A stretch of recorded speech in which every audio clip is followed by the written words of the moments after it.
Welcome to the Sharpest College Football Podcast. This is the first in a series of our playoff teams preview, where we are going to revisit with the subject matter experts who went over the conferences with us in our preseason previews, the playoff teams. So today we have rejoining us, you might remember him just a few weeks ago filling in for Robert when Robert was on assignment, Isaiah Walker, who was our Big Ten expert. Isaiah, thank you for joining us once again. Hello guys, good to be here as always. And as I mentioned, we're previewing the Big Ten playoff teams, and so I've used AI, just asked AI to put the three of us in the Midwest. So, Isaiah, apparently you are rooting for a team that, the Pegasus something, and you put a flag on your pitchfork there. Where's your pitchfork? Do you not have a pitchfork there in downtown Chicago? No, apparently I don't, but you know what? I'm seeing the guy on the horseback rider, and it's a farm. This might be actually Midwest Rutgers. Yes, that's very fair. Robert, love the hat with the red dot on there as you're just pointing to corn with no real apparent purpose there. And I'm apparently fishing in very very Midwestern gear, but apparently the fish is winning. I'd like to, there you go. Very well said. The fish is winning. Very well said. AI, you are the best and the worst at the same time. So. Also, just a quick point out. I feel like that's a Japanese hat. Like that's the Japanese flag on a hat. Okay, very fair. Or it could be just like some kind of service station with the logo a little bit fuzzed out for commercial purposes. All right, before we get to breaking down the Big Ten, the three Big Ten teams in the playoff and what we think their prospects are, a little bit on the playoff committee. I think just before we jumped on, you guys were saying just how good of a job they did. So you want to share that with the listeners? 10 out of 10, no notes. Okay. No controversy, as always. They make every decision correctly, and everybody goes, good job, guys. Yeah. Look, other people can make the same points that I would make, but in a better way. Here's the one thing that frustrates me. In all the arguments, I seem to be the only voice in my very limited view of Twitter that actually points out that any committee that says we need to be led by Hunter Yurachek is never, ever going to make the right football decision. It's just that simple to me. So I had actually not seen this guy. I don't watch most of the ranking shows. I just watched this one. I had not seen him until he was basically hauled in front of an ESPN panel after the rankings were released. That guy does not look particularly trustworthy. I would not trust that person. If you're trying to be we're trying to be as open and transparent as possible, and then you haul that guy in front to make, no, that's not. And for the credit, what's the name of the host there at ESPN? I can't remember his name.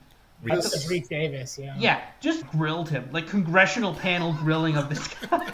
Just straight up. Why did you not let Notre Dame in? Just straight up. And I guess that's, to be fair, that's better grilling than most politicians get on any sort of news show. So that's actually fine. But still, though, what an insane thing. And, it's so, the craziest thing about this whole thing is that the evidence that something weird happened is literally just the fact that Alabama and Oklahoma are playing in round one. Because generally the committee tries to avoid rematches whenever possible, and they could have very easily. This is not because of the way the seeding worked the second round, it had to be. No. If Alabama had dropped one spot after getting blown at the SEC championship game, there are no rematches. Done. None. And the thing is, people are like, oh, you can't penalize Bama for playing a conference championship game. BYU says hi. They dropped a spot after losing in the Big 12 championship game. Again, they're only lost to the same team twice, the number 4 ranked team in the country. I guess they can get punished for losing that game, that's fine. Ohio State also theoretically got punished for losing the Big 10 championship game. No one's complaining about that. They dropped a spot. Everybody's like, yep, they should be number 2 after losing to number 2. I guess that one's totally fine. But apparently, Alabama getting blown out by a Georgia team, apparently they can't drop for some insane reason. And when it was announced that Alabama was 9, I literally just burst out laughing. I'm like, this is insane. They're not dropping, after they lose 21 points, they don't drop a single spot. Had they dropped a single spot, then everything would have been fine. Then there would be no rematches. But see, the thing is, I think someone, again, my conspiracy theory is someone said to them, Bama can't drop a single spot. Because if they dropped one spot, it would have been fine. They would have had a penalty for getting blown out in the championship game. They still would have been in the playoff, but they would have dropped one spot. But then all of a sudden, then we could now slot them in between Miami and Notre Dame. And then at that point, then okay, we can have Notre Dame as 9. We can have Miami as 10. Alabama as 10. Miami as 11, and then I think it's like Texas or BYU as 12th, and then okay, Miami and BYU are left out for the 2G5 teams because of the way the conference championships worked out. But again, this is the point where I think, now, is the reason that happened, they did it this way because Duke won? Is this because Duke won? Then all of a sudden, like, we have to have an AC team in, so then we have to keep Alabama where it is, and then Notre Dame and Miami are beside each other, so then we have to vault Miami over Notre Dame. But I don't think that's the case. I think the committee the entire time wanted Notre Dame over Miami. I think they very clearly ranked them ahead of them the entire time. And people are like, oh, they had lost. No, screw that. Forget that. They always ranked Notre Dame ahead of them. And are you telling me that, oh, it was just coincidence that, oh, just they thought BYU was better? They wanted Notre Dame ahead of Miami, and they didn't have a justifiable reason to do that, so they kept moving one team in between them. Before it was BYU, before it was Alabama, they always made sure there was a gap so they avoid that head-to-head because they wanted it. And they even set it up this weekend perfectly. That's why they moved Alabama ahead one spot for no reason. They beat Auburn, so that means they get moved up a spot, even though Notre Dame clobbered Stanford. No, we're going to move them up a spot. I think the plan was they moved Alabama up a spot so that if Alabama lost, they can move Bama back down a spot, and then everybody's happy. There's no rematches, and Notre Dame gets in and Miami gets left out. That's what I thought they were setting up for. And then all of a sudden, they just did something completely random, and everybody's, oh, they made the right decision because everybody's obsessed with this whole head-to-head matchup, which I particularly don't care about. At the end of the day, I think Miami and Notre Dame both should have been in. I don't think Alabama should have been in. There's other conversations of other teams that maybe shouldn't have been in. But again, we have to base this off of wins of losses, and there's all these insane rules. It has to be based off of wins and losses and the most deserving, and we can't penalize people for playing in championship games, even though we definitely have in the past. So there are all these made-up rules, and at the end of the day, we just get this insane thing that looks weird. And I guess we just have to accept it. Yeah, okay. I agree with quite a bit of what you said, and I can give my own thoughts. Because here's the biggest thing. At the end of the day, what would make me happy with this whole exercise is if people would just understand that there is no criteria. The exercise of putting teams into the field is Calvin ball. There's no rules except for that one.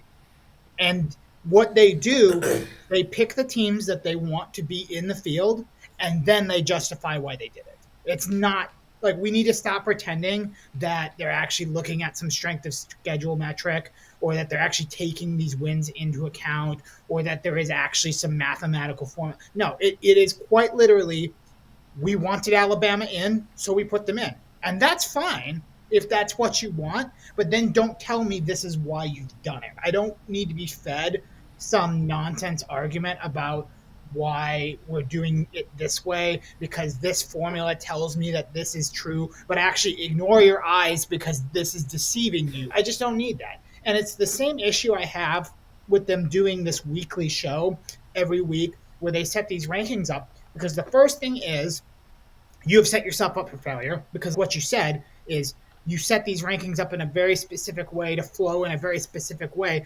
We know as gamblers that sometimes college football doesn't do what you want it to do or what you expect it to do. And so now you've set up this entire story, and all of a sudden you forgot to take into account that the ACC is the ACC, and a 7-5 team winning the league is the most ACC thing possible, behind the fact that Mario Cristobal didn't win the league and a 7-5 team did. So now you're in a problem. Now you're in this situation because you didn't expect it. You weren't ready for this. And you have to find a way to justify Alabama with 3 losses with the conference championship loss versus these other 2 teams that didn't play. Notre Dame, not in a conference. Miami didn't play for their conference championship. And it just doesn't work. It's not believable. It makes people mad. And I think people would be a lot more, okay, this is stupid, but whatever, if you were just honest and said, look, it is our job to pick the teams we think belong in there, and so that's what we're going to do. I also think it's really dumb, this conference championship thing, because everyone's, you can't punish Alabama for losing in a conference championship game because then nobody will play in conference championship games. I'm like, hey, there's a really simple way to fix that. It's if you make your conference championship game and you refuse to play in it, we will hold that against you. It's as simple as that. Like, we could just add that to the criteria because, again, there's no rules. We can make whatever we want.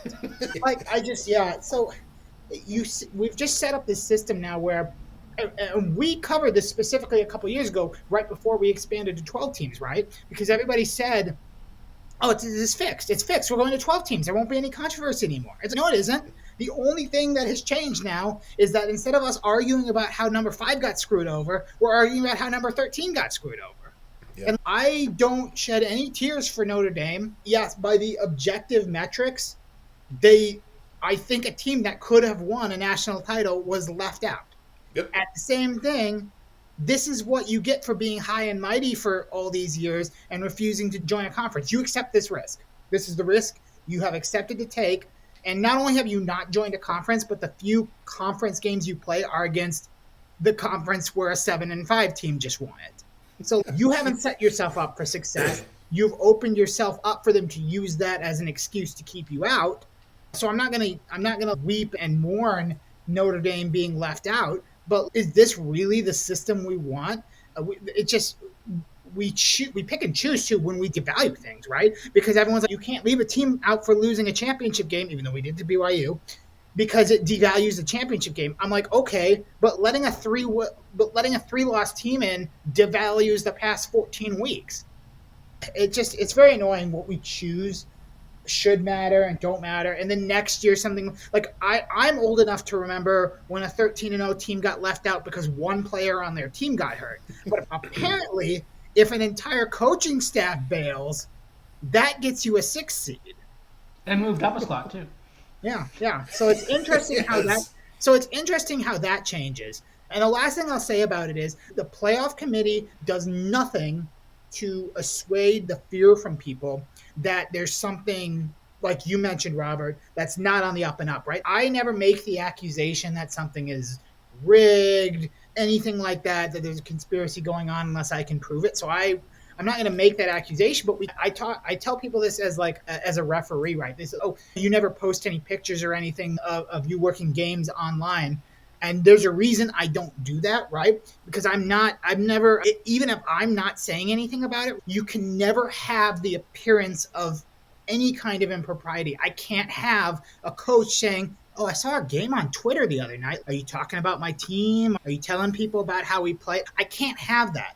Even though anyone who knows me knows that I'm not out there screwing a team over or not. You cannot do anything that tarnishes your credibility. And what we have is a system where the playoff is completely controlled by a media entity that has a significant financial stake in one of these conferences. It is to the benefit of ESPN that as many SEC teams get in, and hopefully that an SEC team wins it. Now, that is not evidence that ESPN has walked in the door and said, this team's getting in, and this team is a 6 seed, and this team is a 9 seed. It's not evidence, but it is enough to make people think that something is not right.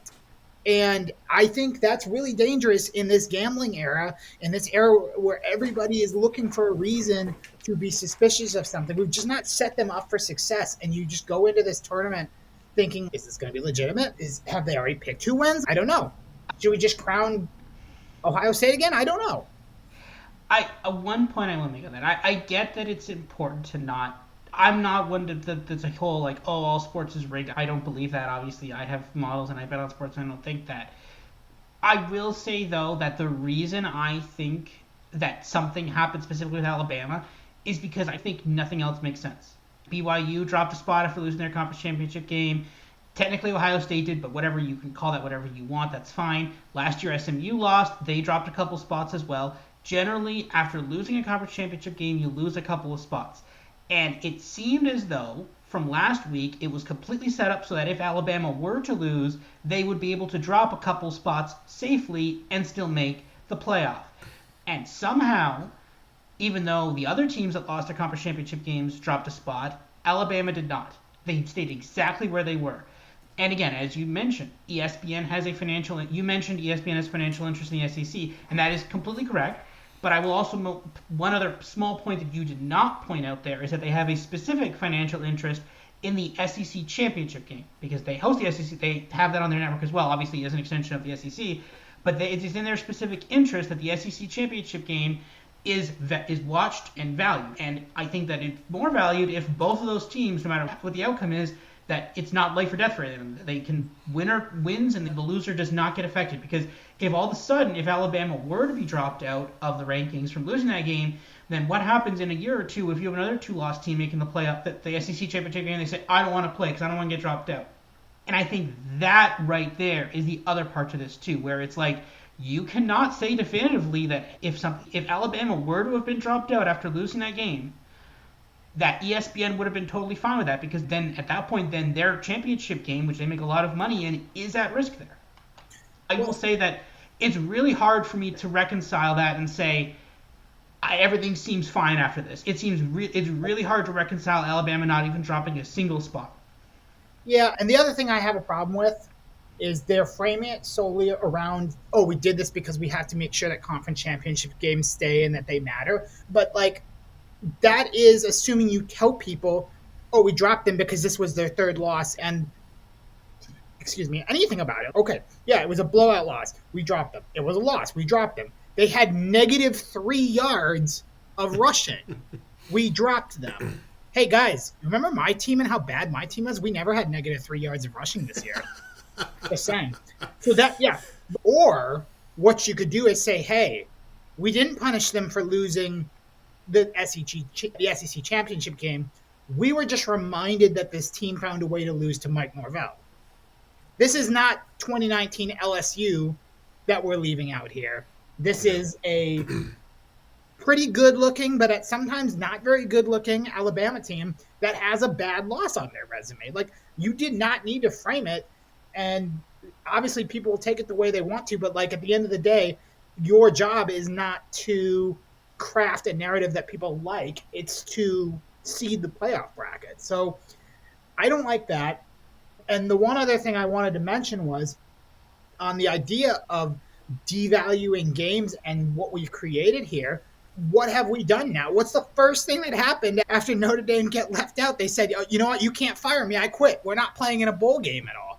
Like, I think that's weak. I think that's a terrible move, but that's what they've chosen to do. Now you have all these teams. It's one thing for a team like Iowa State with a coaching change or Kansas State with a late coaching change to say, hey, we don't think we can play in this bowl game, even though I think it's a poor excuse because teams have played with their coaches getting poached all the time. It's not always pretty, as my team found out one year, but like teams have done that for forever. You get extra practices for your team. You get an extra game, even if it's not a good game. Your fans get to go travel, right? There's still plenty of reason to play these games. But now we have like Baylor. We're not going to play our game. Why? Because you don't want Dave Aranda to coach another game? Understandable, but you should play that bowl game. This is embarrassing. And if I were the committee, I would go into next year saying, like, it's too late now. We can't do it this year. I would go into next year saying, if you opt out of your bowl game for a reason other than like extreme injury or whatever that team was what team was it last year that had like literally every single player transfer and they had no roster? Like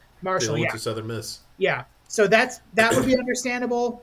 But like honestly, if I were the committee, I would say if you don't have a reason and you opt out of your bowl game, we will consider that next year. We will consider that that's how you responded. Like I honestly wouldn't have a problem with that. If we're gonna say our decisions about conference championship games are all to try to make sure that conference championship games still matter, then what's the difference? Like, is that not also something? We still want bowl games to matter. So if you don't make the playoff and you just decide that you're going to throw a temper tantrum and take your ball and go home, then we're going to remember that. I think the Notre Dame one, because the thing is, again, I don't think Notre Dame specifically has any control over which bowl they go to, specifically in the fact that who would be televising the bowl game, whether or not it's ESPN or anybody else. So I think they were like just an FU to ESPN. I'd be like, we're not going to give you a couple $1 million to televise our bowl game. Just screw you. Maybe, but I don't think that's an excuse. I think that's, like I said, I just think we have already reached the point where bowl games were already virtually meaningless with the number of players that opt out every single year. We don't have a lot left on them, but if teams figure out that they can just quit and not play them and it's fine, whatever, then why do we even have them? because you're going to end up with 4-8 Wisconsin playing 9-3. Yes. Yeah. I was going to say, is that any better than a team whose coach is left? I think you're going to find strong disagreement in Ypsilanti. I think that Eastern Michigan people are really just saying, yes, let a bunch of people opt out. A whole bunch of teams. It might get back to our neck of the woods here in Eastern. Yeah, and look, just last thing on this. Look, I hear Hunter Yurachek talk, and it's just, I have the feeling of this person doesn't know what I'm doing. I've been an executive for 25 years. And I do a pretty good job hiring, but if somebody doesn't know, I can just tell and I get a bad feeling. And I get that bad feeling every time this guy talks, but I can't fire him. And he's doing important stuff. And that's the real frustrating thing. All right. There's a lot here. This is not an eye chart. I'll explain this grid to everybody here really quick. This is basically a summary more or less of the grids that we use when we do our games. So we have, this is all familiar, the Apex Plus, GGAB Plus, the Ryan per game, defensive Apex Plus, and defensive GGAB Plus for each team. Then they're just a little bit different here. Each team's offensive and defensive and total power rating per Athena. The wins above average. This is basically how many wins they had in the FBS or against FBS versus an average FBS team. We have Robert's ranking and then the DraftKings price for this team to win the playoff.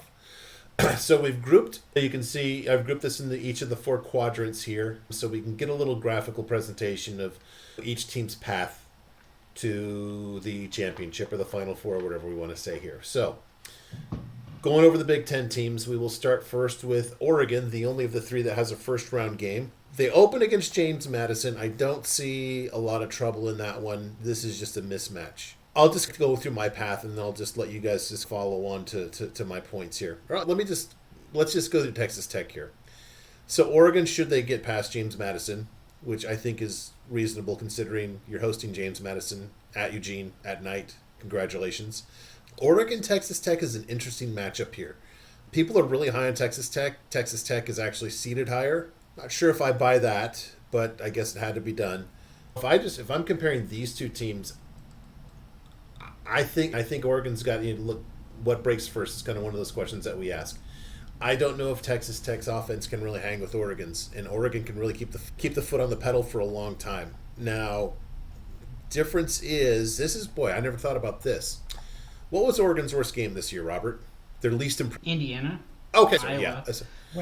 Iowa's where I was going with this. Yeah. I think there might be a little bit of an Iowa kind of angle here in terms of playing at Lubbock against a this is an elite defense here. Oregon is basically, by my model, 11 points favorite. But again, no disrespect to the Dukes and the talented yet evil now Bob Chesney, who's going to I think it's called like the Palace to Satan in West LA, UCLA. But anyways, no disrespect to them. Oregon Texas Tech becomes interesting just because it feels like a little more functional version of Iowa here in a really weird place to play. It's not Kinnick, but it's not Kinnick. That's in fair? One of the New Year's Bowls, right? It's Orange Bowl. Yeah. Orange Bowl. Oh, that's right. Okay. Yeah, all right. Only the first round games are on campus. That's right. Okay, thank you. Break to Oregon on that one for sure. But that makes it different again. Yeah, I don't even know if you have a sizable, because obviously that's in Florida, so that's a pretty long travel for Oregon, but it's also a pretty long journey from Lubbock too. Like at that point, yes. What's the difference? Lubbock's kind of far from everything, isn't it? Yeah. It's like Morgantown. It's not close to anything except for Pittsburgh. Yeah. Is there a lot... And this is a weird thing to say because I think that Oregon is a better team, but just from a weird matchup thing, Robert is the Oregon fan. Does that game scare... 1 to 10, how much does that game concern you? Obviously, game 1 does not scare us at all. It's a 20-point favorites, 21-point favorites would say. I will say, though, that, Texas Tech, that's going to be a great game. That is the noon game on New Year's Day. Assuming Oregon wins, you never want to look ahead of anybody else, but assuming Oregon managed to win as a 21-point favorite, yes, that would be an incredible game to kick off New Year's Day. Just absolutely incredible. Really excited, looking forward to that, which could be a very good set of New Year's Day games. They're the noon game. Indiana versus other SEC team to be named later. They're playing in the Rose Bowl at whenever they decide to start the Rose Bowl at 4:30, 4:45, whenever. And then Tulane/Ole Miss versus Georgia. That is, I believe, the Sugar Bowl at night. And then Miami versus Texas, or Miami or Texas A&M plays Ohio State on New Year's Eve in the Cotton Bowl, yes. Ohio State's always in the Cotton Bowl. If they ever have a question on which bowl Ohio State goes to, it's always the Cotton Bowl. Yes, and Ohio State on New Year's Eve has never ended poorly for them. Yeah, that's there was definitely not a horrible missed field goal that cost Ohio State a chance in the chance. That didn't happen. But no, I remember that game. The midnight Eastern time. I was in Atlanta. I was in Atlanta for that. Yeah, worst field goal attempt ever, midnight Eastern time. But no, I think honestly that game is 50-50. I think as an Oregon fan, I lean Oregon. I think Oregon is probably a little better, and as the odds will say there. I will also say though that if you're looking for a team that's not in the semifinal, that's not that doesn't have a bye.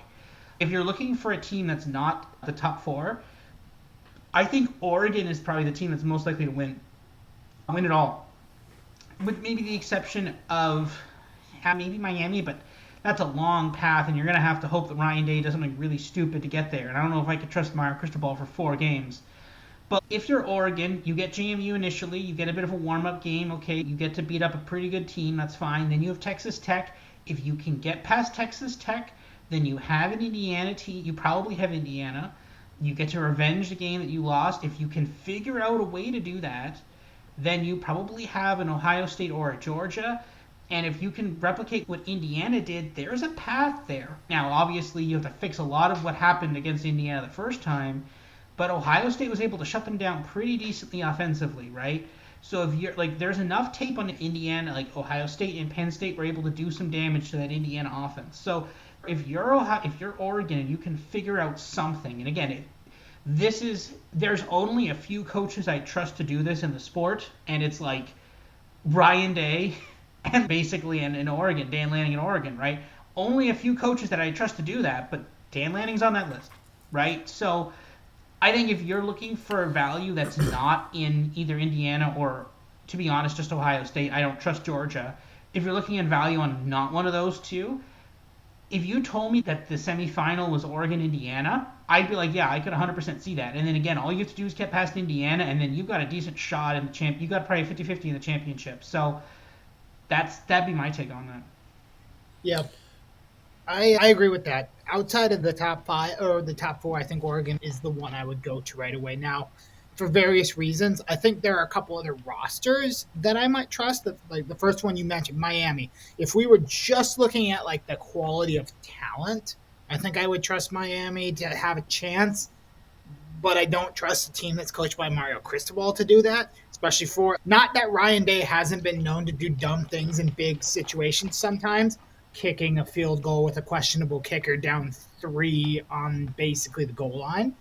These are decisions that Ryan Day makes sometimes, and then he has to be reminded that he made those decisions with his social security number getting leaked on the internet or something like that. But yeah, I look at this Oregon team, and I'm I certainly trust Dan Lanning. I trust Dan Lanning to be aggressive, but generally not stupidly aggressive.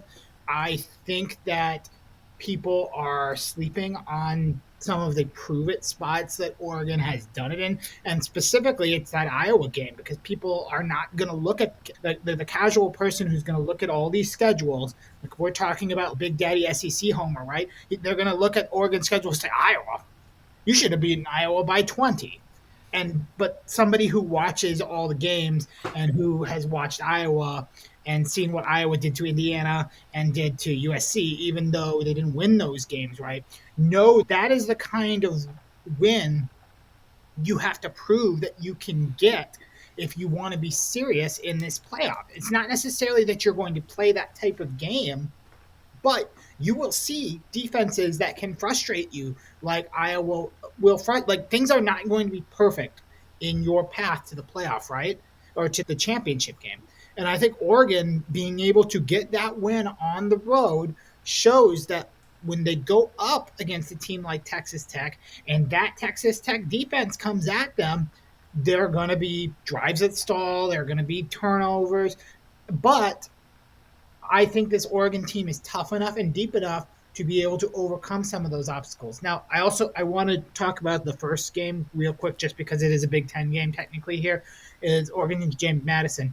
What I learned last year from the playoffs, and I think we're going to see this a lot more in the 12-team format, is that if you want me to take a plus money spread in the first round, I need to be convinced that the underdog is basically an equivalent team. That's what I need to see. Because we even looked last year, right? We were like, oh, Tennessee's a pretty darn good team with a pretty darn good defense. Like, maybe they could give Ohio State some. No, absolutely not.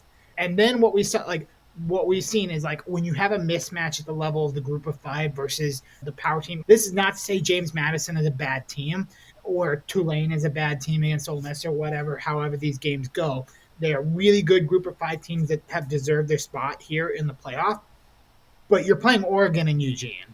And the way I would ask people this is, if this game was in September, would you bet on James Madison to cover? I don't think anybody would. Not in this spot.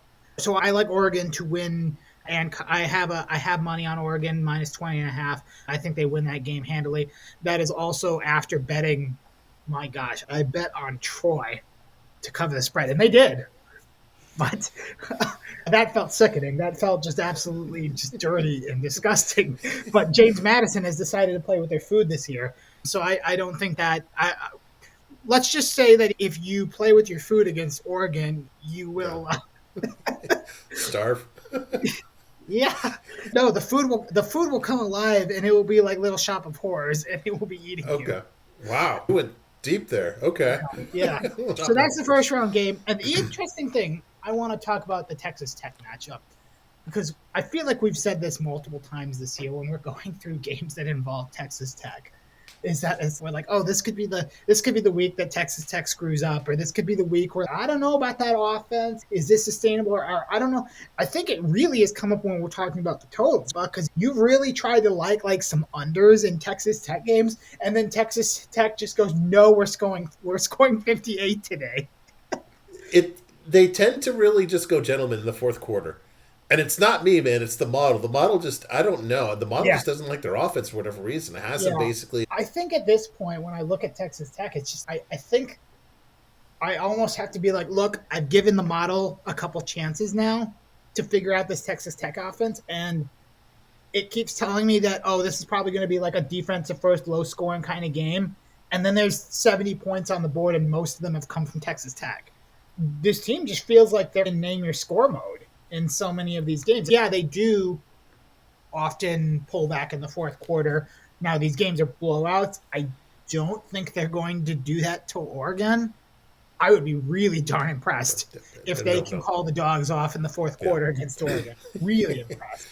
But for the most part, especially in the back half of the season, I just don't think that they've given me a reason to think that they're not going to be able to find a way to get points up here. Maybe this is a shootout. Maybe this is the game where Texas Tech actually needs that offense, because we look at their defense and we always said, oh, this is such a good defensive team. Maybe this is the game where they actually show oh, hey, we do need to be offensive. We can put up points even when our defense doesn't require us to do it. So that is an interesting angle. I think it's also, you have a more proven guy, right? You have the Dan Lanning thing, right? And we had questions about their wide receivers. We had questions about their offense, but they, for the most part, outside of that Indiana game, they've showed that they can make it work. They can do what they need to do. And then you've got this new kid on the block Texas Tech team where it was basically hey, we're just going to sell an oil well, and now we have this team. So that's interesting how you have the longevity of the Oregon system here versus Texas Tech. A lot of play. Should be a really interesting game. So I'm very fascinated to see what the line will end up being in that game. What's interesting about that game, too, I just realized as you were talking, again, this is like an elite level defense here, Texas Tech, and clearly Oregon's is too, but between those two, Texas Tech has clearly the more explosive offensive passing game, which is not something you'd really think. And obviously, Oregon runs the ball as good as basically any any non-military Scott Abel fill-in-the-blank team.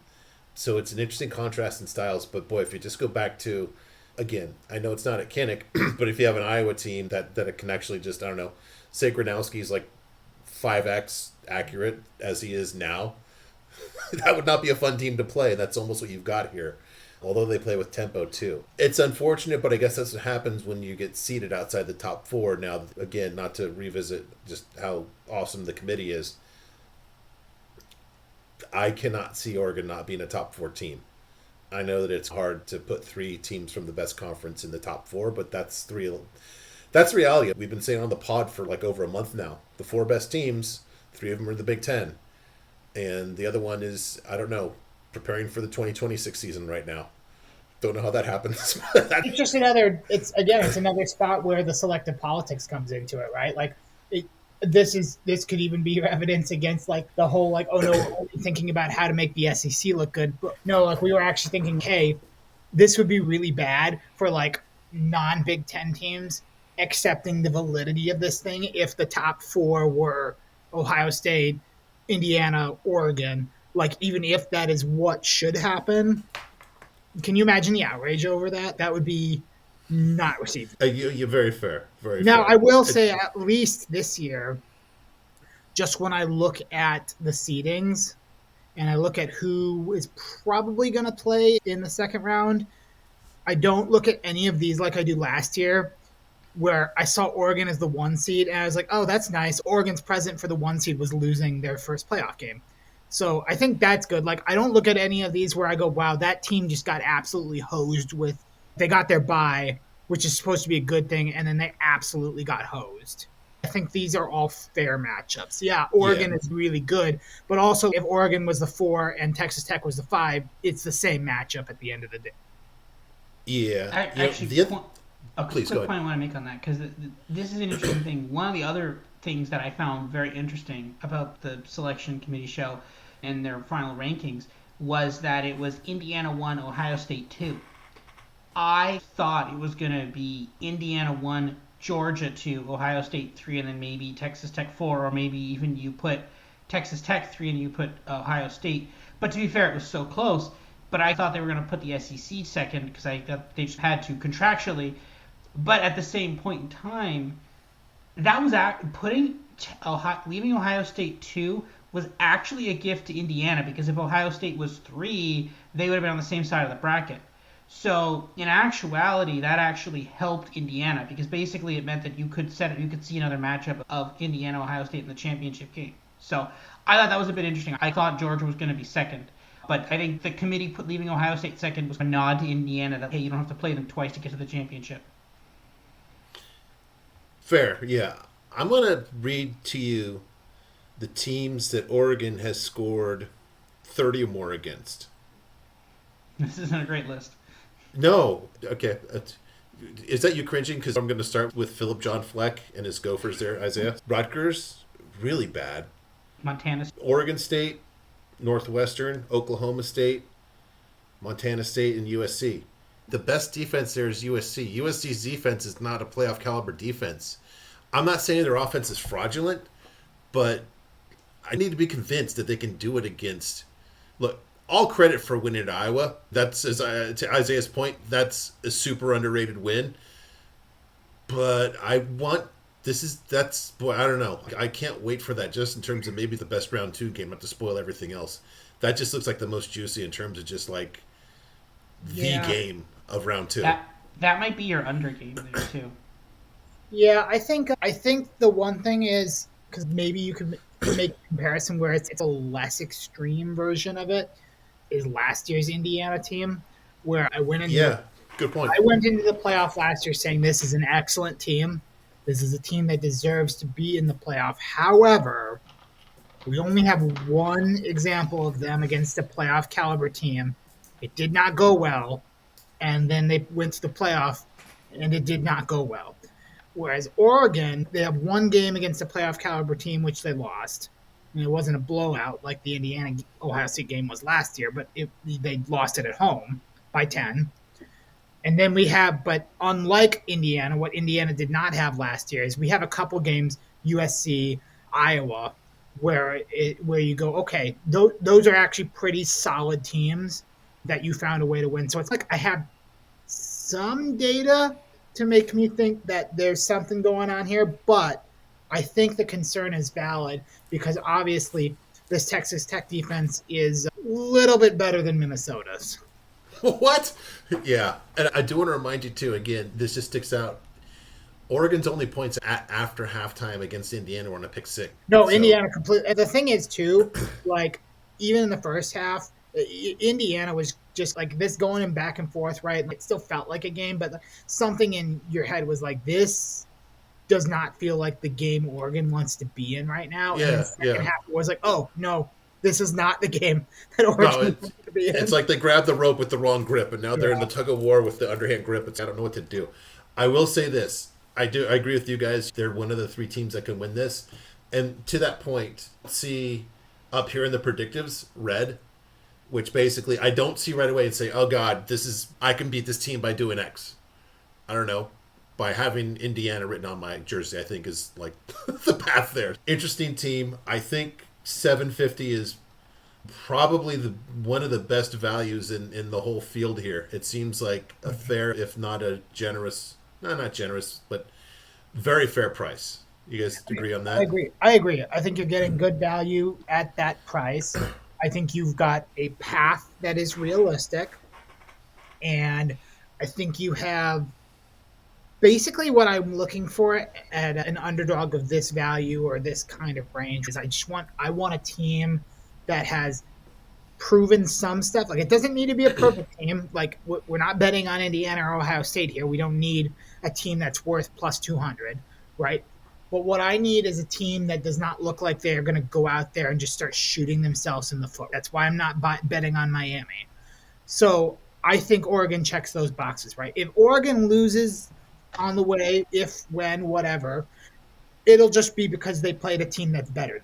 Yeah. And I can accept that. I can accept that when I'm making this type of bet. What I hate is when I see value in a team and I bet on them, and then all of a sudden the reason that they lost is because they went out and threw 5 interceptions, right? That annoys me. I don't think Oregon's going to do that. No. Yeah. They just that they don't do that. All right. Just one more kind of quick point on there, because Buck, you made an interesting point of, I need to do X to beat this team. And I think the only real way you can beat Oregon is through defense. Because the only times their closest games were Indiana, one of the best defenses, and Iowa, another really good defense. I think the only way you can actually beat this team is you have to shut them down offensively and then just pray that you can score enough points. And I think that's basically it. And I think James Madison cannot do that. Texas Tech has a shot at doing that. Yeah.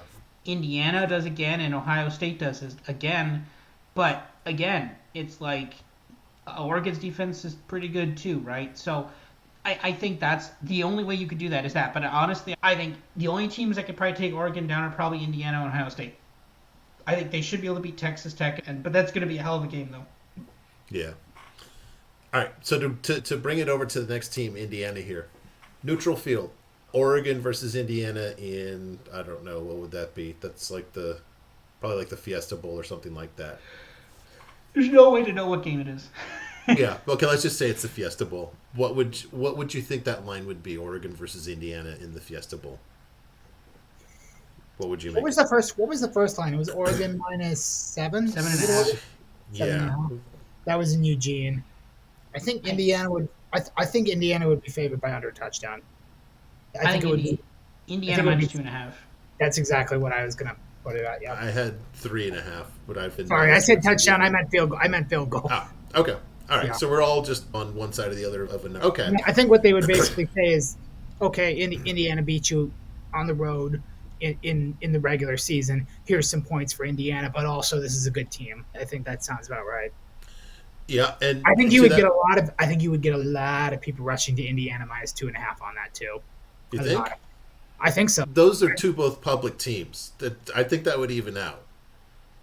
Maybe. I feel like when we get matchups like this, that's the exact thing where Joe Casual goes, "Oh, they beat them in Eugene, and they're the Big Ten champions, and like Oregon struggled with Iowa, right?" I don't know. I feel like this is one of those that would be exactly the kind of line. If I'm a bookmaker, and I want people to bet Indiana because I think Oregon actually potentially has an edge, I would love everybody running to the window on -2.5 for Indiana. Really? I think so. You and I might have to talk later. I don't know. Maybe it's just a gut feeling. Yeah, okay. Then look, to Indiana, there's no sense in going over the numbers here because I think I'm comfortable saying that I have them as number one. I had them for number one for a few weeks before they actually beat Ohio State. That's why I like them straight up against Ohio State. Just you can't say enough about people don't go into Eugene and win. That just doesn't happen. And they did it, like as we pointed out, by 10 points. That might have been a little low were it not for an unfortunate pick six by Indiana. And still, that's a thing too. You do that in that place, and that's where a lot of teams just soil themselves, and that's the end of their game. And they just okay, good luck scoring again, Ducks. Look, I think Indiana's the best team now. What did they get? Let me ask both of you guys. Do they get anything about getting basically curb stomped by Notre Dame for 60 minutes last year? Yeah, I think it is beneficial, right? Because the thing about Indiana that I thought was interesting is that last year they deserved, as I mentioned, they deserved to get into the playoffs. They did incredible work in the year. You went from the worst team in the history of football to in the college football playoff in 1 year. And so you did all that work, right? And the one thing I was a little bit concerned about was like, okay, you did all that work, but then you got pretty thoroughly dominated. I've seen plenty of Indiana people like, no, we made it respectable. I'm like, no, you scored 2 garbage time touchdowns. You did not make it respectable. But then, like, immediately in the offseason, it was like, okay, we're back to trash talking again. We're back to talking, oh, hey, by the way, we're Georgia now. We're, like, basically Georgia. And it was like, okay, like, that's cool. As long as you can back it up. Hey, folks, I hate to tell you this, but they backed it up. They very much backed it up. So I think that as far as that Notre Dame game goes, that last season, that was a different team. That was a different experience. And they haven't given me any reason to think that like that postseason experience, like I don't think they're going to go into this game with war flashbacks or anything, right? They're not playing. They're not playing on a neutral site. First of all, they're playing in the Rose Bowl, and it's going to be full of Indiana fans. I promise you that. And what has happened this year for them to think in any point that they should not just come into this game and win this game? Like their closest game all season was against Iowa. I was going to ask that. Yeah, is this their theme? It's just like the Answers Iowa show. Everybody's close against Iowa. Yeah, look, they're the Pittsburgh Steelers of college football. Everybody's close against them, but everybody also probably beats them. But yeah, you beat Oregon. You won at Oregon by 10. Like nothing that you do until you play either Oregon or Texas Tech comes close to that. So yeah, I feel very comfortable with this team. Like also, you got the Ohio State monkey off your back, right? Like in 2 years, Signetti has gotten the Penn State, Michigan, Ohio State curses. We got Indiana winning the Big Ten before we got GTA 6.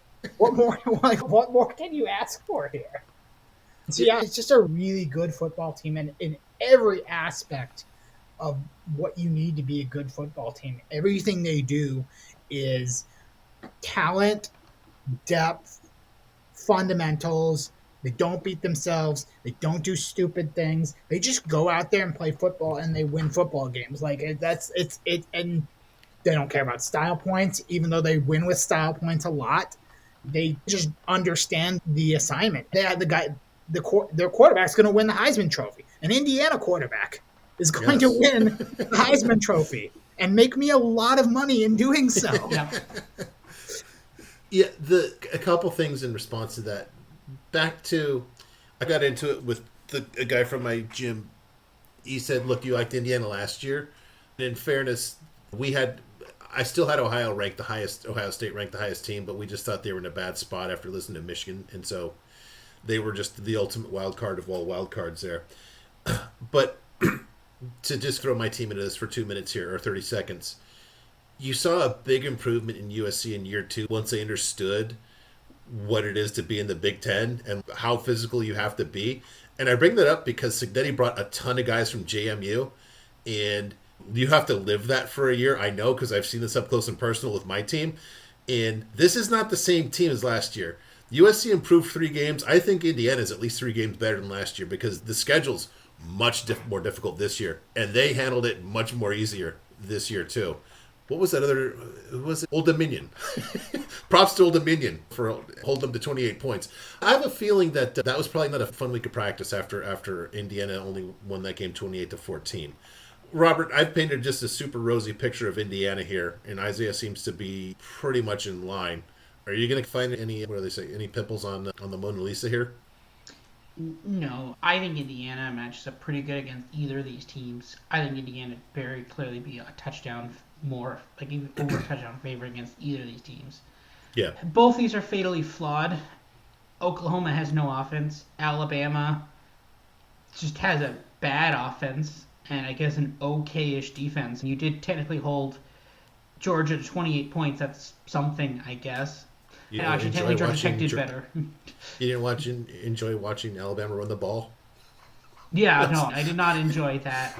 And this is the thing, right? You're looking here, you've got Georgia with a defensive rating of 12, Indiana 15.8.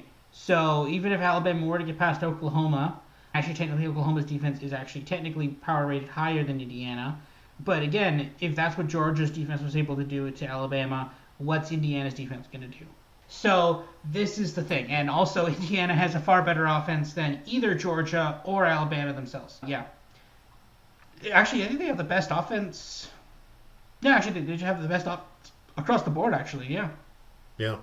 Indiana. So, not a great matchup for either of these two teams. Honestly, I think Indiana is actually a little lucky because there was a very, like, the scenario I described earlier, which even you could have still done, even if you had dropped Alabama one spot, you still could have put Miami over Notre Dame.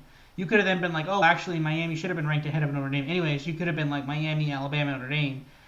Had you done that, I would be far more worried about Miami than either of these two teams. Straight up. I think it doesn't, in my opinion, like, maybe I'm betting Alabama, maybe I'm not. I don't know. I think it's going to really, if the public is heavily on Oklahoma, I'll bet Alabama. If not, I'm not touching this game.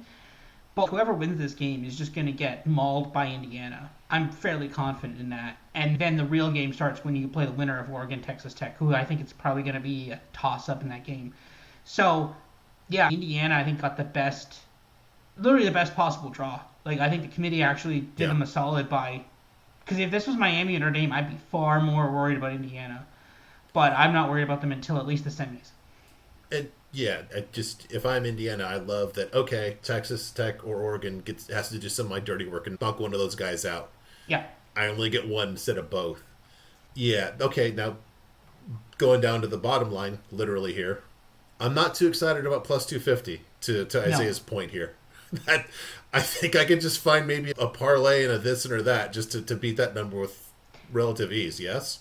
Yeah. I'll just say I do have an Indiana future from like the preseason of +1, like 150 to 1. So I'm good.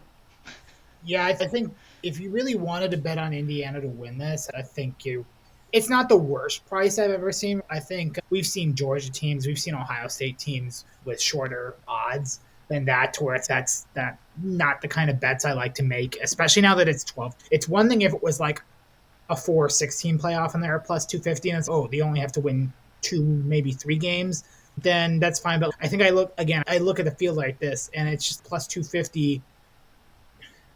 I don't really know if it's worth the variation because I always have to remind people, right?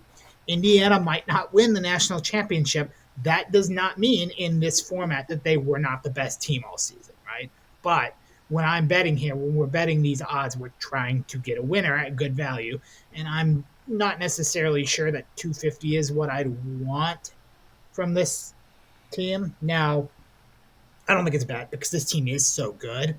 So if you want a quote-unquote safe play, I think Indiana has everything you want in it, right? And I think they're very...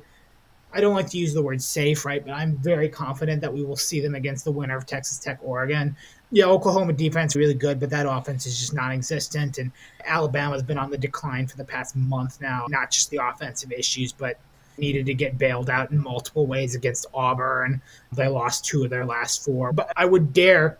If people want to experience the Kalen DeBoer post-game, is this guy still employed according to the fans' discourse? I would dare you to rack up -3 yards of rushing against Indiana and see what the final score looks like. It won't be pretty. But yeah, so yeah, it's the way I look at it with Indiana is they've done everything that you want to see in a team to be a favorite to win this thing. And so if you want to make that play, if you feel comfortable, you just want a favorite, you just want nothing wrong with it. I don't think I'm going to take it because again, like when I'm betting these, I'm just looking for some value, and I don't think 250 is really the price I want to pay for anybody in this. But there will be, I'm sure, plenty of value to be bet on Indiana in the individual games, especially in whatever that Alabama-Oklahoma game is. I would be surprised if they're going to set a line that I won't take Indiana in. Yeah, and that I'll just go back to, I've said this during the regular season a lot. By far the best pass defenses are in the Big Ten, and I think that could be a culture shock that people aren't expecting. It's just, particularly if Alabama wins that game. And as much hype as Ty Simpson's got, I think he could find it really difficult. Yeah. One quick point I'll make on that, because jumping to the other side of the bracket, you've got Indiana plus 250, Ohio State plus 240. That's implying what? That the championship game is like Ohio State, currently at least, minus 120 to Indiana minus 110, something like that. Or minus 110 each way, like very close. Like basically break even in that game. But that's still implying Ohio State would be a slight favorite, which or maybe 115. So that actually makes sense, because again, that was a very close game. 13-10, far from a blowout either way. You could make an argument now. Indiana was the better team. They were definitely better on offense, so that's one thing. But again, that's still a very close game. My only real concern with betting Indiana plus 250 in this is literally just like, the worry has to be Oregon. If I knew for a fact that Texas Tech was gonna, and I think, we have the outcome of Oregon Texas Tech before. Oh, we do actually. We probably would know the winner of Oregon Texas Tech. Mm-hmm. So if we actually know the winner of that game, if I knew Texas Tech was going against Indiana, I'd just unload on plus 250 as well. But because it could be Oregon, and because Oregon could make adjustments to counteract it, that's when I'm like, okay. And then also you still have to beat Texas Tech. You still have to beat not Texas Tech. You still have to beat Ohio State twice. And that's not easy to do either.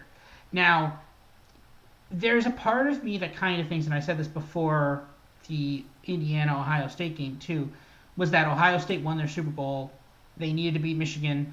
They had not lost a game since they lost to Michigan last year, and then now that they've done that, maybe now, obviously they still care, but maybe that was it for them. Maybe they don't care as much anymore, or maybe they're like, we won, we said what we needed to do, we beat Michigan, that was it. But I almost wonder if that's, now they have the bye, but are we now going to suddenly, like, their whole thing was, we can't keep losing to Michigan, we can't keep losing to Michigan, we can't keep losing to Michigan, and then you finally beat Michigan now. And I gotta feel like there's some part of them that's like, we did what we needed to do. And okay, obviously you still want to win a national championship, but like, the biggest thing, that the big monkey on the back was always beating Michigan, and now that you've done it, but the problem is though, is that like, the clear way to beat Ohio State is you have to shut down them offensively. We talked about it a couple times, they can't run the ball. How many times, like, the reason why Julian Sane was even in the Heisman conversation near the end is that they're like, oh man, he keeps throwing for 300 yards passing. It's like, yeah, he keeps having to do that because he can't run the ball. And this is the thing. It's like, I worry about that Ohio State team a little bit. We'll talk about them more on the other side of the bracket, but it's still going to be hard to beat that Ohio State team twice. Whoever it is, if it's Oregon or Indiana, I think they have the tools to do it. But if it's Oregon, I worry about Indiana versus Oregon. I think that game's going to be close, and that might be the closest game next to the Ohio State one. So I worry about that a little bit. Yeah, one other thing, just going back to Indiana's first game in the Rose Bowl. Just weirdly, I think that they would be a significantly bigger favorite against Oklahoma than Alabama. Does that sound right to you guys? I think so, because it's based on power rankings, right? The Vegas line is going to be based on power rankings. Alabama is going to be power rated higher. If we were to take the numbers out of it and just look at a mental game, I almost feel like I almost wonder if I'd be a little bit more, if you were to tell me Oklahoma upset Indiana or Alabama upset Indiana, and I just run through my head of like ways that this happened, and I go, okay, yeah, I think that makes sense. Like I see that one, right? Like, yeah. I think Oklahoma yeah. would actually be the team I'm less surprised about, because you know what I would say? It was like, oh, they did the Iowa thing. Yep, exactly. They shut and it's something that happened in the Big Ten championship game, right? You shut the run down, you force uncomfortable passes, you make the game an absolute low tempo slog, and you say, okay, Indiana, no high powered offense today. How are you going to win this game? Oklahoma has the ability to do that because their defense is so good that they can counteract. If it's a 17-14 game, then you don't need that offense. Now, again, you do need it to score some points on Indiana, which Ohio State only got 10. That's a challenge. But, also, what has Alabama done lately to make you confident that they can score on Indiana's defense? Whereas, their defense is nowhere near as good as Oklahoma's. I almost feel like I would rather be Oklahoma playing Indiana than I would be Alabama, which almost makes me want Alabama to win because then I'm going to get some really insulting line that I can just unload on Indiana with. Yeah, exactly. That's what I was thinking, Robert. Yeah, no, I actually completely agree with that. I think we now have evidence that, with a really good defense, you can shut down Indiana's offense. And Oklahoma is at that level, that Iowa level, that Ohio State level where you could do that. Alabama is not on that level. And, Indiana will score points against Alabama. They will. They may not score that many against Oklahoma, and just by nature of just point totals, Indiana might not cover a massive spread against Oklahoma.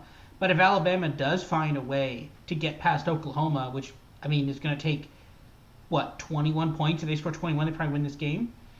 If you're at that point with this, if it's Indiana versus Alabama in the Rose Bowl, minus 13.5 alt, minus 14.5 alt, minus 21.5 alt, that's what I'd be looking at. Oh, I would absolutely do a ladder on Indiana.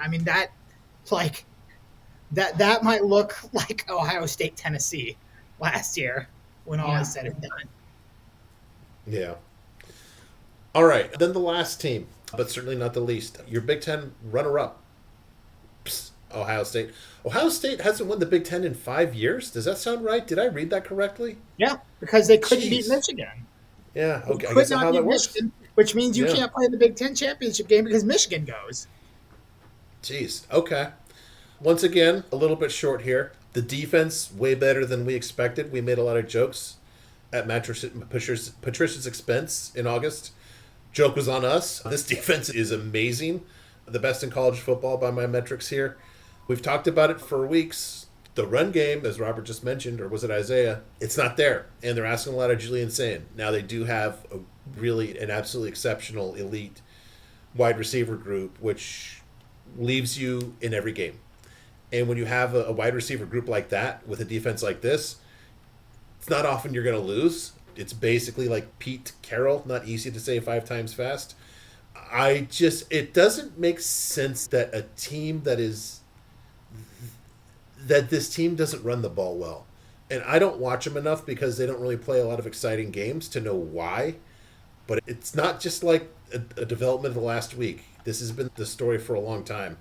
That's one of the reasons I had Indiana over them straight up in the title game. I guess the other thing, too, is there was been mention about they didn't have the toughest schedule this year, and they've played only one playoff team, and they just lost to them. Now, aside from that, what was their toughest game? Michigan or Washington, I'm guessing, right? Probably Michigan, based on power ratings. You can make a case that Washington's better, but Michigan did beat Washington, rode Washington. Yeah, I guess in terms of final score, that was they beat they beat Washington by 17 and Michigan by 11 or something. I think Michigan was the tougher game because of the mental aspect, which we can get into. Okay, fair. Yeah, and Michigan's a better defense, so you make a good point. How much do you feel this team? I guess I'll just throw it to you, Isaiah, on this. Is this team road tested enough based on a really good showing against Indiana that wasn't a win? It sounds like I'm patting them on the head like Indiana last year to a degree, even though it's different. But I don't think the argument for Ohio State, if you're making the argument for Ohio State, it should not come from the Big Ten championship game. We don't give programs like Ohio State brownie points. That doesn't exist for Ohio State. If you're going to make an argument for Ohio State, it needs to be they went to Washington and won. They went to Michigan and won. They took care of it. They beat, even if Texas isn't elite, they beat Texas in week 1, where that defense immediately said, hey, by the way, you 3 dummies with a mic, you were wrong. So there are data points to support Ohio State. There are not data points to support Ohio State being the favorite, in my opinion. I don't think this team should be better odds than Indiana. I think they can be close, but one, I think Indiana has shown more and looked more impressive all season long against better competition. Some of it is a little bit marginal. Both of these teams had their couple like really good showings and then a lot of meh. But Indiana has been this the entire season long too, has the win at Oregon. And I think if you put Ohio State and Indiana on a neutral field, I'm not sure what would happen, but I'm sure we could figure it out. Did you say Ohio State and Oregon? Sorry, Ohio State. Yeah, I was being so sarcastic that I didn't even name Ohio State and Indiana. I'm curious. Ohio State and Oregon. Not to jump way ahead here. What would you guys make that? I think I would have a neutral field. I think it's pretty close to a pick. Yeah. I think maybe like Ohio State -1 if you really want to say pick. And this isn't like I can't back either team. It's like I can't give points to either team. I'm very confident that Ohio State would probably be favored if the bookmakers put the line out. Yeah. I don't think I would. Here's the thing about Ohio State that kind of concerns me. It's not their resume. I think they're battle tested. I think they have enough wins for me to say that they've beaten plenty of good teams that look great. It's not their roster. Julian Saint's been just fine.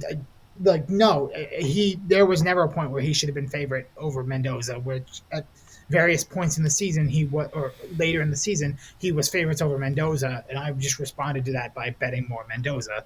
I guess they really read into that not great showing at Purdue. Okay, that's fine, whatever. I made more money off of it. But he's still a very good quarterback leading an offense that has Jeremiah Smith and Carnell Tate and just about every piece you could want other than a run game, which is important. Yes. And then you have this defense, which is just absolutely filthy. Despite everything they lost, this defense is absolutely filthy, right? So you've got everything you want here. What's weird is I watched that Big Ten championship game, and I wasn't looking at it in terms of, oh, yeah, Michigan was their Super Bowl. They're just not trying here because the players were trying. What I was watching was I watched that game and said, what are you doing, Ryan Day? This looks like Ryan Day. This looks like Michigan Ryan Day. This looks – again, it was like last year against Michigan.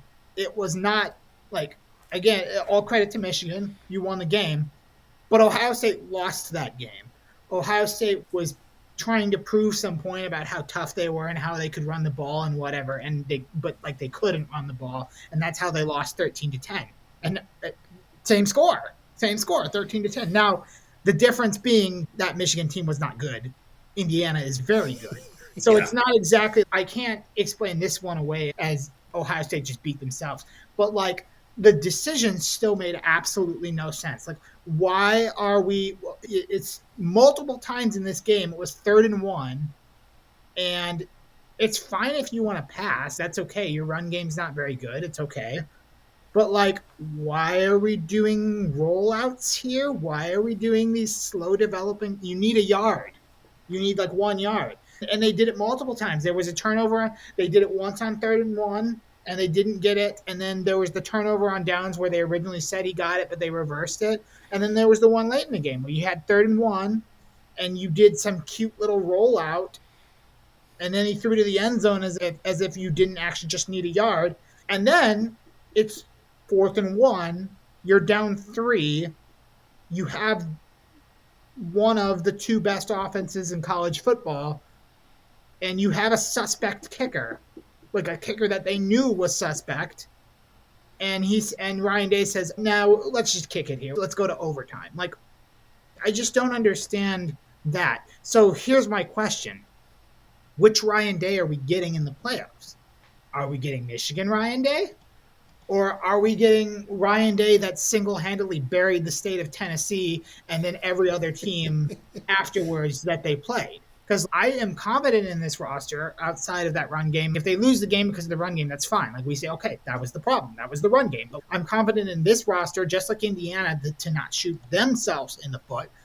It's honestly the coaching staff. We're Ryan Day, I need you to just be normal here. And the other question I have is, who is calling the offensive plays for this? Because if Brian Hartline was calling offensive plays in the Big Ten championship game, I think that was malpractice.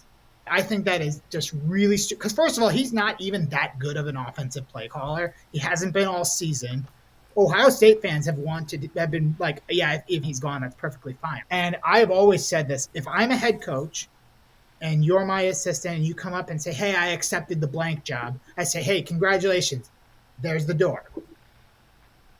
It's not personal, but if you're taking another job somewhere else, I don't think I can trust you.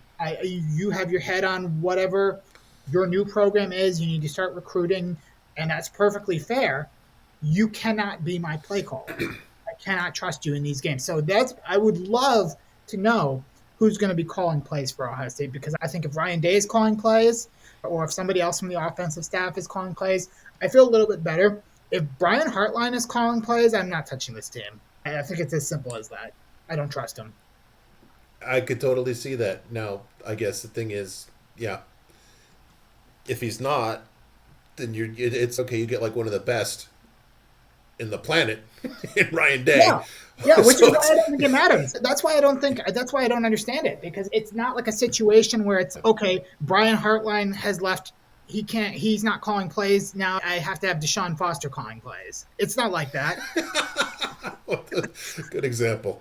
I would love, maybe I'll see if I can dig around some of my friends on the Lunatic Fringe and see what's going on in Columbus for that play calling. But I think that is honestly my concern. And now, who is Ohio State's second round opponent going to be? That's the question, because if it's Texas A&M, that's a well-coached team. That's both a good team. Now, they may be a little bit inflated from their schedule. I think that's definitely a fair argument for Texas A&M, but they are a well-coached team. They're a well-put-together roster. Or you could have Miami if we're talking about coaches who like to do dumb things at inexplicable times. So, maybe that matters too. But Ohio State also doesn't get – the one thing too, though, we looked at Indiana versus Alabama, Oklahoma. We look at, these two matchups here, right? We agree that Indiana should be sizably favored over both Alabama or Oklahoma, but I think we looked and said I'd be really surprised if Alabama won. But if Oklahoma pulled the upset, I would say, you know what, I know how that happened. I'm pretty sure I know how that happened. I look at these two opponents where I go, Ohio State can reasonably lose to both of these teams, right? They didn't get a draw where, yes, they will be favored, but both of these teams, Texas A&M or Miami, if they were to beat Ohio State in that second round game, neither one of those would surprise me. Maybe how it happened would surprise me, depending on how the games go, but I don't think Ohio State got the same. They didn't get the same draw here as Indiana, where we could be like, yeah, that's just really, you shouldn't lose that game.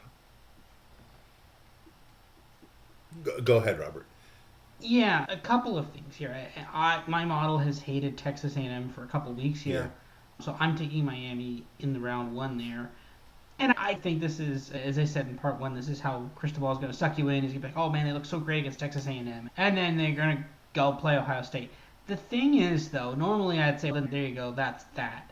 But we had made the kind of point. So before the Michigan-Ohio State game, on one hand, I was tempted to bet Michigan. I was like, yeah, you know what, maybe this is going to happen again. Maybe Michigan will win. And even early in the game when Michigan seemed competitive, I was tempted to bet Michigan. But I was thinking to myself, I'm like, okay, but who has Michigan, actually beaten this year?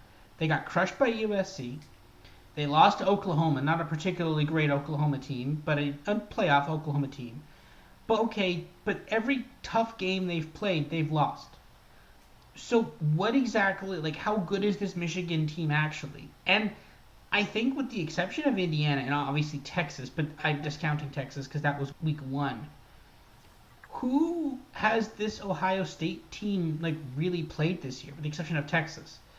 And obviously that was the team they looked the worst against, with the exception of Indiana. But again, that was the two best defenses they played. And obviously Texas A&M does not have that good of a defense, as South Carolina and Texas showed you. But Miami actually has a defense. Now, is it Indiana level? No. But it's up there. It's comparable. And is Miami as good as Indiana? No. But, it's better than most of the teams Texas has played this year. Straight up. But Ohio State. Sorry. Slip of the tongue there, because they're comparing them. But this is the thing. If that spread is something like 10 and a half, I think that's a play on Miami. Now, I don't... I would. I think... let me stop you there, both. Okay, go ahead. Both of you guys trust Carson Beck against that defense? I don't think it's... I think for me, again, it's not necessarily even a trusting a Miami thing. It's, do I trust Ohio State? I want to point something else about the defense, too, because this is going to be relevant for next year, too. Because last year, Ohio State had this amazing defense, championship-winning defense, and we attributed that to Jim Knowles. And then Jim Knowles goes to Penn State, and they're not particularly great on defense. And then this year, we're like, hey, Matt Patricia's pretty suspect on defense, and he just clearly figured it out. And you're like, yeah, but now we're 2 straight years in a row, and you've had 2 different defensive coordinators. One seemed like he was the one in charge of everything, then he left, and all of a sudden you have a new person, and who we didn't think was going to be particularly great at it. Now he also is doing the same world-beating level that the last guy did, even though I'm thinking that they're not actually running the defense. I think maybe Ryan Day is running the defense here. Straight up. I'm starting to think that there might be someone else at Ohio State running the defense rather than the I was going to go like a position coach. To look like who's the linebackers coaches or something. I will say my OSU people who I asked for insight on, they told me, they're like, hey, you got it wrong on Patricia. He was a good hire. So I think they were confident that he knew what he was doing. The other thing I have a question too is we look at some of these rosters that Ohio State puts together, and part of me almost wants to say, is the coordinator, as long as they're not an idiot, right? As long as they somewhat know what they're doing, does it really matter? I'm trying to think of the last time I really looked at Ohio State and I said, this coordinator is a problem. Probably would be Gary Coombs. The guy that preceded Knowles. Yeah, he was the one. I'm trying to think. Was that 2020? No, that's still Kevin. Yeah. Okay, yeah. So 2021. Yeah, the promoted DB coach. Yep.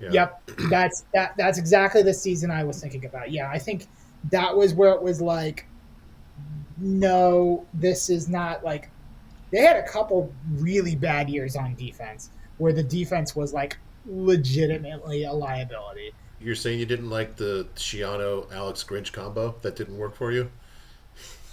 The one that allowed my Purdue team to get Urban Meyer fired? Yeah. A little personally, but for yeah. No, so it's those are the last couple teams, that combo of DCs and then the Kerry Coombs DC, where it was this just does not make any sense at all. They just don't know. They have enough talent, but they are not remotely good enough. Now I look at them and I'm just, I'm starting to wonder if this is plug and play, right? Because was it really Jim Knowles? Because Penn State also had a pretty good, we looked at it, we said this defense should be rated pretty high based on the players they have, and it did not live up to that. So was it really Jim Knowles? Or was it just the fact that Ohio State... I'll say this. It's taken him more than 1 year. It took him more than 1 year at Ohio State, and it took him more than 1 year at Oklahoma State, too. Yeah. We'll see on that. I think there's validity to that idea, though. This is just one of those programs now where you've built enough longevity to where you can survive a year or two of a different coordinator that you maybe it's not your ideal coordinator choice. Again, it's Brian Hartley. Ohio State fans do not really like Brian Hartley, from what I can tell. And if that Indiana game was any indication of why, I can totally understand that. Especially on defense versus offense. The defensive coordinators just don't screw things up. Offense is more action calling. You have to be additive. Yeah. So I think that's fair. Yeah. All right. So Robert, going back to you're making a point about Miami, and you could see them. I had to jump in for that. Sorry, because Carson Beck again. No, that's fair. No, I'll just find it here. Dave Mason, who on Twitter, who I think is one of the operators of one of the sports books online. I think it's one of the online ones. Bet Online. He has look-ahead spreads. So it's Texas A&M +7 versus Ohio State, Miami, Florida +10 versus Ohio State. So if it was 10 and a half, yeah, I'm taking Miami in that game. I think that game could be randomly closer than people think. But I think Miami has a chance. I think, again, it's probably the best defense Ohio State has played since Indiana. Yeah. And Indiana's held them to 10. And, okay, you want to say a couple missed field goals, okay. But if Indiana was able to, especially there with Mendoza, I think they've exposed that, hey, if you can get behind their deep backs, you could do some stuff. And I think that's no one that really figured that out before. And I think because there's obviously the throw there in the fourth quarter, which I get that people really love that, and that's why I want to give Mendoza the Heisman. It's a nice throw, it's fine, but he did the same throw like I think a quarter before, and okay, sure, that's fine. Again, I don't care because I had Mendoza for Heisman, so it's cool with me. But it's just apparently if you can get behind their deep backs, you can actually start opening up some stuff. So I think that might be where they're going here with this. So yeah. If Miami could figure that out, it's not the greatest in the deep ball, but if they could do something, maybe. Yeah, and again, it's plus 10, right? I'm not betting on Miami to win that game. I'm not gonna put stock in Mario Cristobal to do good things. But if anything, would it surprise anybody if Miami was leading by 3 with 4 minutes left in the game and then they lose? Like that sounds pretty right? That sounds like how Mario Cristobal would lose that game. So I think plus 10 absolutely is fair. And again, and the other side of the equation is we talked about like the coordinator situation, Ohio State being like, oh, maybe it just doesn't matter, right? Okay, but Miami is actually like a place where, no, this coaching actually does matter. Like I do need Mario Cristobal to be semi-normal here. But I think that they could keep it within 10. Again, not betting on them to win. Ohio State fans, don't need to dox me. We're not in panic mode yet. Get out of that bracket and get to the semifinals, and then we can talk. I want to play the same game that I did with Oregon in terms of who did they score more than 30 against. Just because I didn't really consider this until you started to talk about their toughest test here. Here we go. Grambling, congratulations. Ohio, again, common to this list. Philip John Flex, Golden Gophers of Minnesota. Illinois, Illinois, they're an offensive team this year. People don't get that, though. They're not a really good defensive team. Their defense is actually not that good. This might actually be their best one. Is Wisconsin's like surprisingly functional at times on defense. Yeah. Defense. Penn State, who was whatever to your point earlier. Purdue, no offense. Didn't cover. Very fair. UCLA, who obviously struggled. Rutgers, the worst defense in the Big Ten, and that's it. I mean, I don't look at anything. It's aha. So if I'm going back to the key question here is, how do I beat these guys? I make them very uncomfortable on offense. And to your point, Robert, I would have never thought this.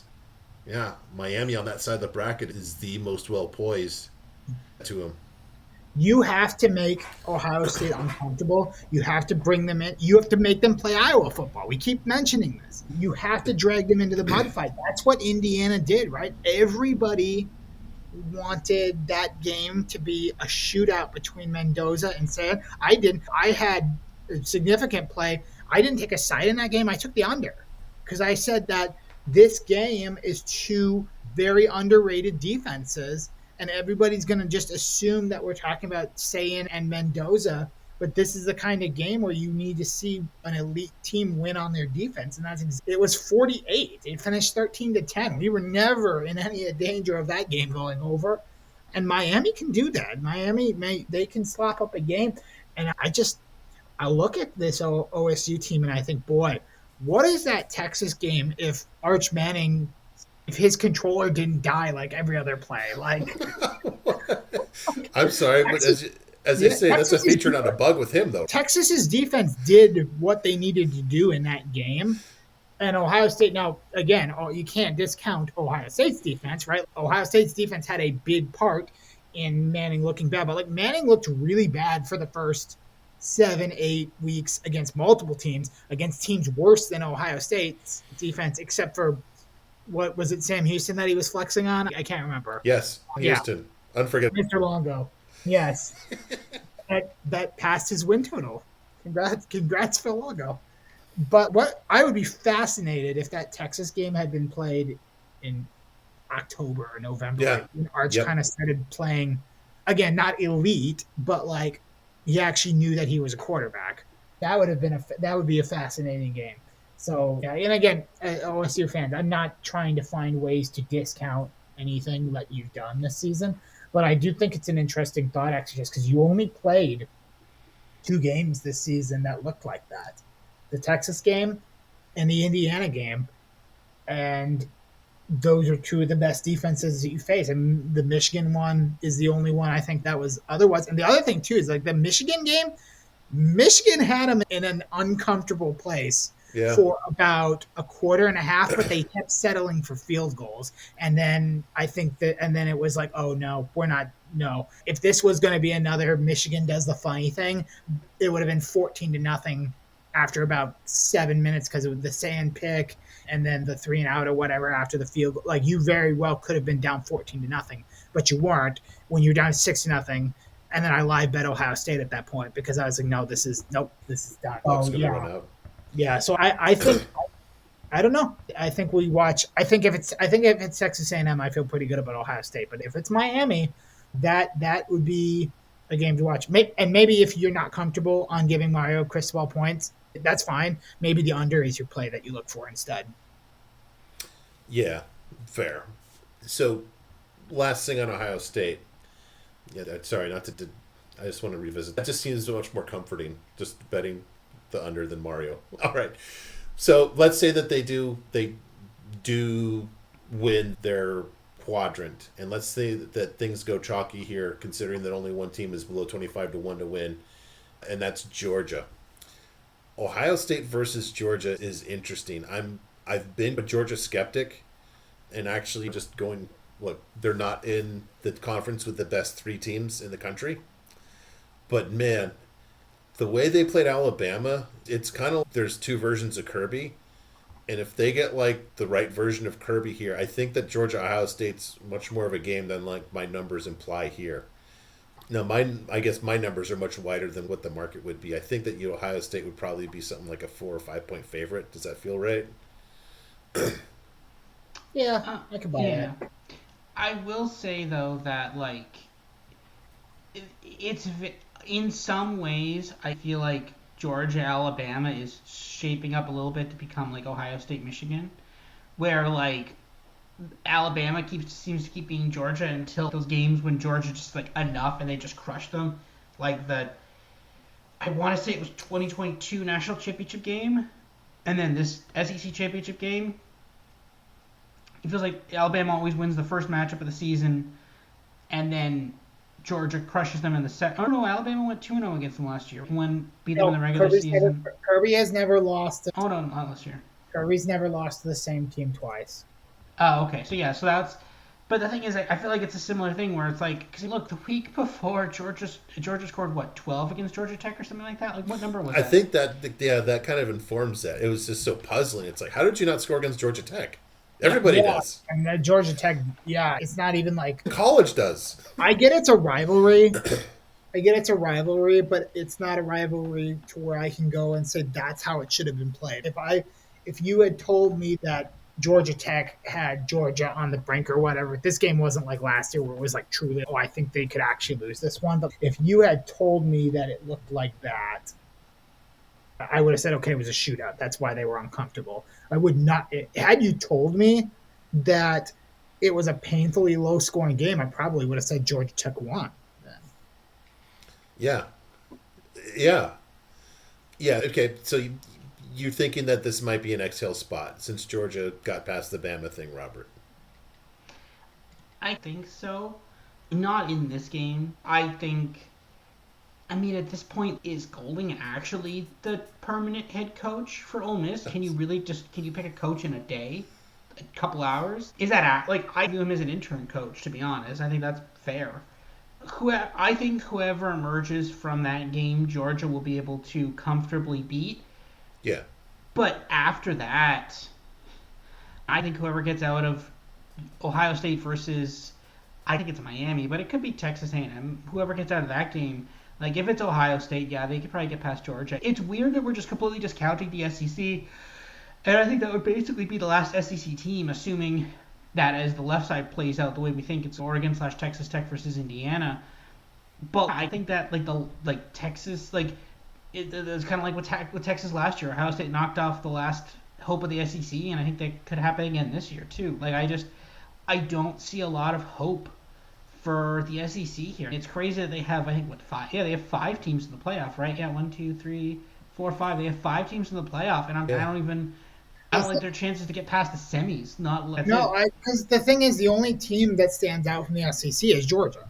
If you were telling me I have to bet on one, obviously, like it's not even close which one you pick, because all the other ones are very fundamentally flawed. Alabama, we've talked about them. They've been on the decline. Their defense isn't good enough. Their offense is not good at all. They just don't look mentally confident in these big games. Oklahoma, no offense, even though the defense is really good. Ole Miss has no coaching at all. So I don't know. What's that going to look like? I would argue that losing Lane Kiffin's probably not good for your offense, but that's for other people to decide. But also, if losing Lane Kiffin is not good for your offense, probably want to have defenses that aren't in the red. Yes, exactly. As your new head coach. Yeah. And then Texas A&M just hasn't played anybody. So Texas A&M had one chance to say, no, actually you did play somebody, and they lost by a lot. Georgia, like for me, it's basically Georgia or nothing for the SEC. But then Georgia's also on a much deeper side of the bracket, I think, because the other side is Indiana and Oregon and Texas Tech, but like one of Oregon and Texas Tech has to lose anyway. Whereas like I see multiple teams on the Georgia side in that Miami, Texas A&M, like theoretically either Miami or Ohio State could come out of that, and I would be like, okay, this could be an interesting game. So there's just a lot working against the SEC in this, not by design. I'm sure it was not by design, because we talked about how the committee is. It just happened to be that way, that the SEC is just not, for all the SEC homers who are like, yeah, it's just the best conference. But it's not. It really is not. Maybe the bottom is better. It's quite better than the Big Ten, but we're not talking about the bottom here. Yeah, I think it's reflective, though. Like I've been saying for a while, the best teams are in the Big Ten, but the most good teams are in the SEC. And so you've got that reflected in 3 and 5 teams from each conference. If I'm trying, I guess I was bringing up Georgia about could they just seeing if there's a case to make for them against Ohio State. I'm just going to go back to, again, I've been saying this just to my chagrin as my Trojans wound up the season. The best pass defense is by far in the Big Ten. And I can't, I told people before the season, don't shut the door on Gunnar Stockton, because he was in a rough spot last year and he's been good, but they don't play this kind of ball in the SEC. Sorry, I'm sure you have talent, but the pass defenses in the Big Ten are more complete, and I think that's exactly where Ohio State, if we get to there, I think that's a 2-score game. Does that feel right, or am I being too ambitious there? 2-score game between who? If Ohio State's over Georgia. Yeah, I could see that. So to wrap up, feels to me like, on my end, of our 3 Big Ten teams here, most probable, Indiana. I would say Oregon the best value at plus 750. And I don't know what special award of Ohio State for just nastiest, if that's fair. What do you guys think? Yeah, I agree with that. I think, like I mentioned, Indiana is the safest play. Indiana has done everything to prove that they can win multiple games in a row to beat teams at this level. And, like, it's not an egregious price, right? If that's what you're looking for, nothing wrong with playing Indiana. I think you'll find that your bet won't be, if they don't win at all, it's not going to be because your bet died in the first round. Let's go with that. But I really like what I'm getting in terms of team path and value from Oregon. I love that a lot more than looking at Ohio State and still trying to figure out why they're the favorite here. I know the talent, you cannot argue with the talent, but I'm a little skeptical as to why they're the favorite here. Yeah, fair. Robert? Yeah, I agree with that. I think, for me personally, I have Indiana and Oregon championship futures, so I don't care that much. I think I'm maybe looking to hedge out on the other side of the bracket, though. I think Ohio State is a possibility of a play, but, like, Miami, Florida, if they can get past Ohio State, again, it's crazy, but at 25-1, there's some value there. That's not horrible value. Small bet, maybe not the worst play there. But again, no, if I didn't have any bets on anything, it'd be like Indiana and Oregon for me, and then you just hope that the one of them gets to the final, and then you've got a plus 250 to plus 750 on a game that's a 50-50. I think that's the best play. Yeah. Agree. All right, let me go over here. Again, thank you very much, everybody, for joining us. We appreciate it. We wish everybody happy holidays, including Robert's Rudolph with the Maple Leaf sweater. We will be back next as Isaiah just drops out. Thank you to his cat for kicking the Wi-Fi for the 5th time tonight. I believe next is going to be Josh. We will be revisiting James Madison and the U. Not this U, not Conference USA, but the real U. The university. So, Robert, I will see you then. In absentia, we both say thank you to Isaiah. Until then, thank you, everybody.